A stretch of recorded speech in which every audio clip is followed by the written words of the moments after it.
name's Robert Loomes. I'm a watchmaker. I grew up in a family business of clock and watchmakers, and when I was 25 started my own repair and restoration business. Spent 20 odd years making restoration and repair jobs, and as the years go by you start to think maybe we could make watches ourselves. And so eventually 5-6 years ago we started producing our first watches, and we've come here today to release our first entirely English-made wristwatch. Yeah, it's quite funny because I've been asked a couple of times over the last 2 days what was the most difficult component to source, and one of the ironies is the strap, because there are lots of homespun, slightly clumsy strap makers in the UK, and we wanted something that was genuinely gorgeous. Proper English bridal leather, properly tanned and dyed, gorgeous goatskin interior, absolutely lovely. When it comes to the watch itself, if you're making this kind of thing, for us a lot of it's about simplification.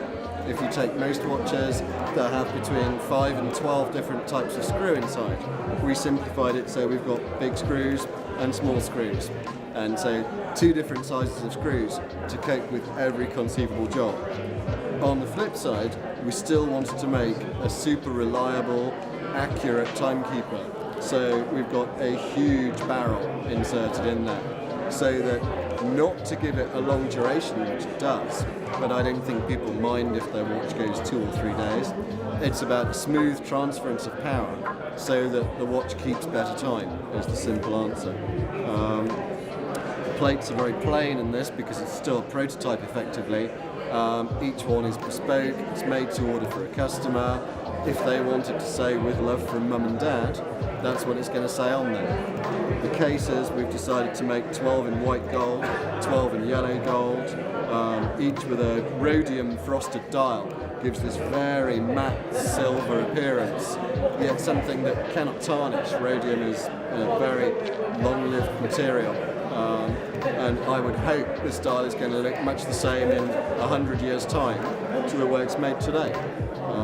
The hands are very simple, plain cut blued steel, heat blued enamel. Everything's done in our workshops pretty much in terms of what you see on the outside.